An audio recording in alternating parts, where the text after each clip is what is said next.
I have 15 books to show you guys, so that's coming up here in a second. Hey, what's going on everybody? This is Jesse here. You are watching JLSComics, and this is a back issue haul. I actually have about 15 books to show you guys, and it ranges from about last couple weeks all the way back to 1966. So we got a pretty big range of books in here to kind of cruise through. So let's say we get started.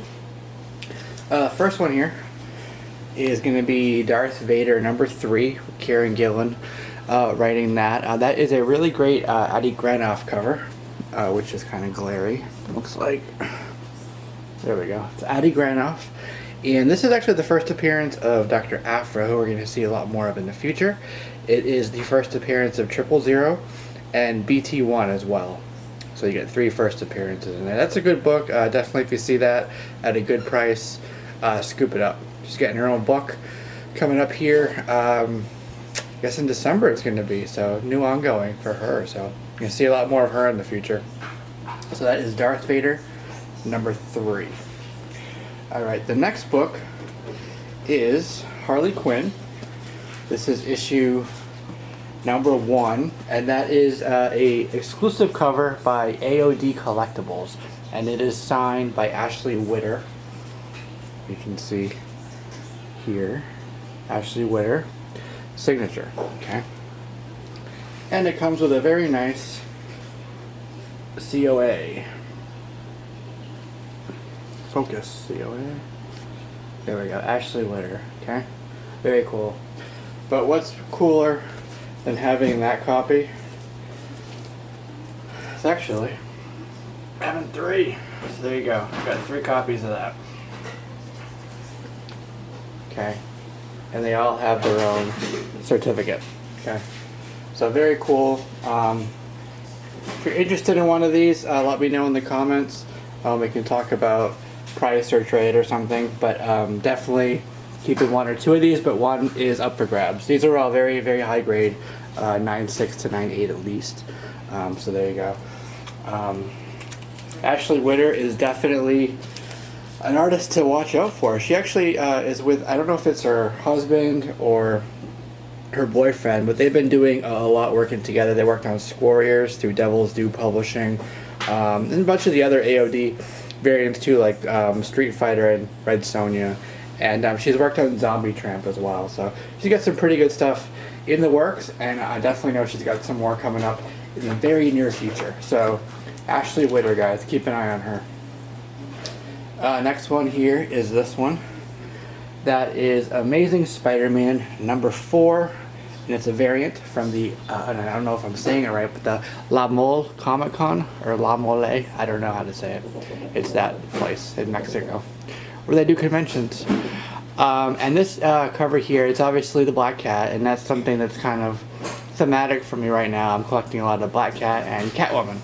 But this cover here is done by Brandon Peterson. You may know him. He's done a ton of X-Men, from Uncannies, the Ultimates, Young X-Men, All New X-Men. Did the Tron variant for Iron Man 2, or Iron Man as well. And then if you remember Ripclaw from back in 1994, very good Image title, he did that cover as well. So he's been around for a while. Definitely a very talented guy. And I really do like this cover a lot. It's very cool. Okay, so there you go. It's a Civil War II tie-in, obviously. That's why it says it. Alright, so the next one on the pile here, this is going to be Unbelievable Gwenpool. That is issue #7. And that's what they call the teaser variant. It's a 1 in 10 retailer incentive. And the artist on this is Mike Deodato Jr. Really cool guy. I've talked to him a few times. Really nice. Very appreciative of his fans, too. But I think that is a really, really cool cover, Gwenpool. Trying to get the glare off. There you go. Alright. So, now we're going to get into something that I think is pretty cool. And like I said, Black Cats and Catwomen. So why don't we go ahead and pop into some Black Cat. Ba-boom. Alright, that's Amazing Spider-Man #194.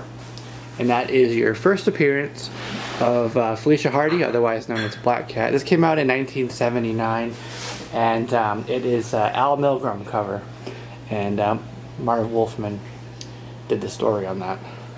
Definitely happy to have that in the collection. I've been wanting that for a while. It's been on my list, so very cool. And you know what they say, never let a black cat cross your path. Alright, since we're talking about cats, we might as well talk about this cat.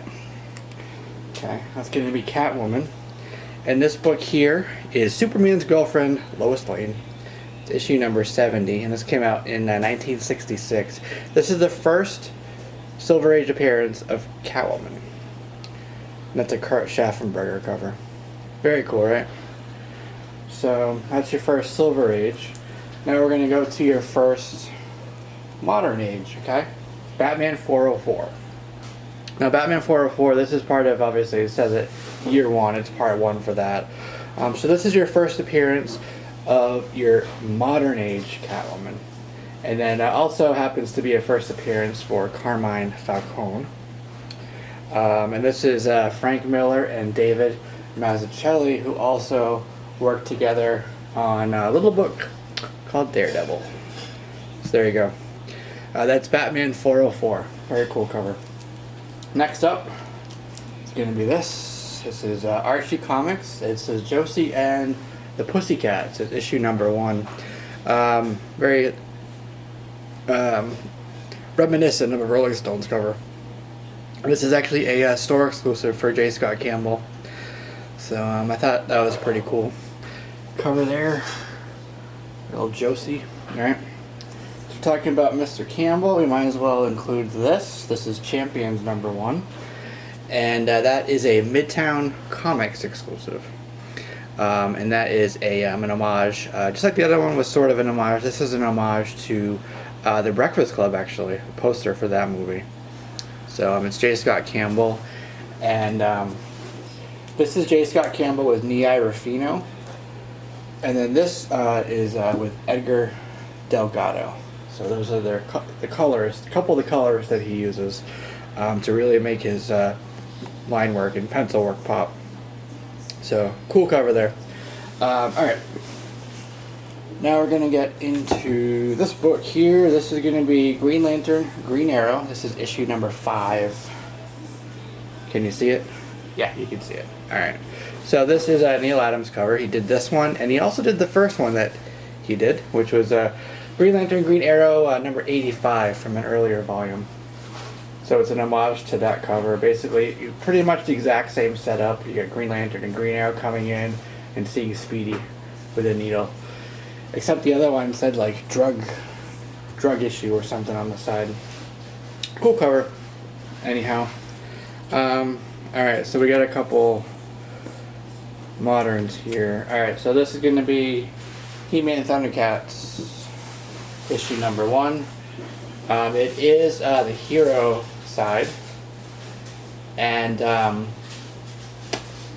it's a adult coloring book variant, which I'm probably not going to color on. And honestly, I maybe wouldn't have gotten this particular variant, but it was the only one they had, so I definitely wanted it, so I ended up getting that. And if you do open it, it does, just like the other coloring book ones, it does have the cover on the inside. See? So it's not like I didn't still get the color version there. So that's He-Man Thundercats issue number 1. Okay. Next up is Death of X. This is issue number 1, and it's a variant cover. This is a connecting cover variant here. This is by Mike Choi, and for the whole series, which I believe is 4 parts, it's all going to be sort of one big image. And I didn't want that whole thing. I just really like Magic, who's on the cover there with Black Bolt. So I really wanted to get this cover in particular. So that's probably the only one of that connecting set I'll get. In fact, for issue number 2, you may have seen it in my new haul. I got the Pieta, Death of Supergirl homage. So there's that one. Alright. This one here is cover B for Joe Benitez's Lady Mechanica, La Dama de la Muerta, and really, really cool cover. I really like it. In fact, I think I may take a shot of that for my Instagram here in a minute. Sorry about the background noise, folks. Kind of loud in this house right now. Wonder Woman #7. This is a variant, and that's by Jenny Frison, and it's the first cover B after Frank Cho left. So now it's her on the book. Really love that cover, especially how that. Let's see how that pops. Okay, and then the last book here is going to be 7 to Eternity. This is cover C for this. Interesting book, really, really interesting book. Sold out everywhere. These are going for, you know, anywhere from, you know, it's a $10 to $30 book easy online. I happened to get this 2 weeks after it came out for cover price. It was on the shelf at the shop, so picked it up. Interesting fantasy sort of story there. Big world for them to explore. They got really, they can do a lot with this. So this is by Rick Remender and Jerome Opeña, and it's through Image Comics. Cool cover. It's like a old sort of movie poster, the way they did the credits on the bottom. Alright, so I don't want to keep you guys too long. That was my haul for today. Back issues. Good range there, you know. Some moderns, some bronzies, some silvers, you know, variants, regular covers, you know, sketch covers, black and whites, full colors, you know. Good range. Oh, signed stuff, not signed. That's it. This is Jesse here with JLSComics. Leave your comments down below, and if you're interested in one of those Harley Quinns, let me know. Alright guys, hope you have a good week, and I will see you soon.